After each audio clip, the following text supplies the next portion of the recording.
Hey everyone, NoModMaster here. Next on the list at number 21 is Country Crossing. It has an area rank of 36 and a height limit of 11 floors. Country Crossing is also a Bunker Hill Caravan merchant stop for Doc Weathers. So upon first discovering Country Crossing, you're going to have to complete a quest for the settlers. Once you complete that quest, then you'll be able to gain access to the workbench. I'm going to fast forward and show you what it looks like after I've completed that quest. So now that we've gained access to the workbench, we can finally take a look around at the settlement. So right away you'll notice that Country Crossing is a very flat settlement with very few objects or obstacles in the way. There is one cooking station that comes with the settlement and a mute fruit farm that the settlers have built. It also comes with a water pump, and the mute fruit farm is great for early level players because it'll give you a lot of food for your early game. Eventually though, you might end up scrapping some of that and condensing it to make room for your settlement later on. Keep in mind guys, Country Crossing is located in the middle of a network of settlements. It has 3 settlements nearby, including Bunker Hill, the Mechanist Lair, and Finch Farm, with the Mechanist Lair being the closest of the 3. Now Country Crossing is located in a fairly safe part of the Commonwealth, but there are some dangerous enemy spawns you'll have to avoid when trying to discover this settlement. Overall, I would not suggest building a wall around this settlement. I would find that to be unnecessary because once you gain access to the workbench, you'll learn that the enemy spawns really aren't that dangerous at this settlement. This feature can't be scrapped, this big tree, which is actually pretty cool because there's one of those in Sanctuary too, and it's kind of fun to be able to build things that incorporate the tree. There is a pre-war structure here, and it is a small home that was very destroyed once the bombs fell. It only has a bathtub left, and most of the walls and windows are pretty much gone. There's only one window that still survived. Everything else is gone. I'm going to fast forward and show you guys what I did to repair this structure. So I decided to make the house 2 stories, with the living space on the top and the business on the bottom.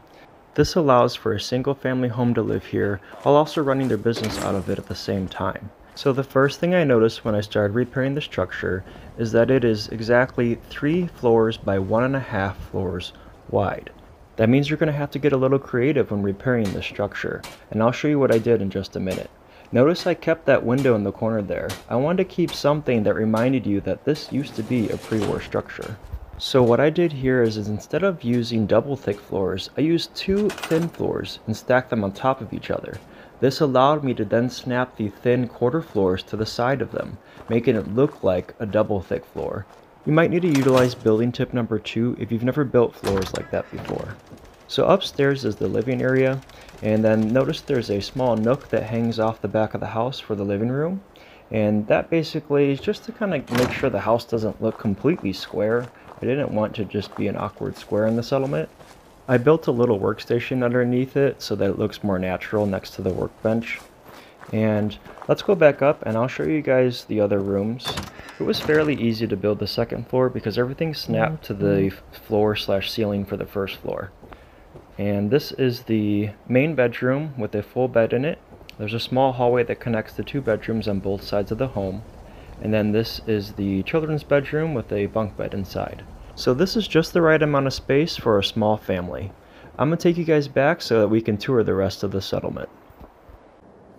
So next, let's take a look at the water access. Country Crossing does have a little bit of water access right here. There's like this little pond or puddle type thing on the side of the house. You can fit a few water purifiers here, not too many, but enough for this size settlement. And then over here we have a small home that the settlers have built. They used some workshop pieces to build this house, but unfortunately you can't scrap this home. It's permanent. So this is the one thing you'll have to build around.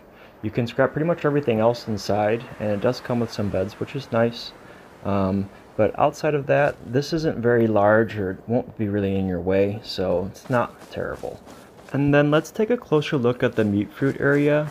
So like I said earlier, this is eventually something you might want to scrap because it does have the flattest part of the settlement there, so it's probably one of the best areas to build structures.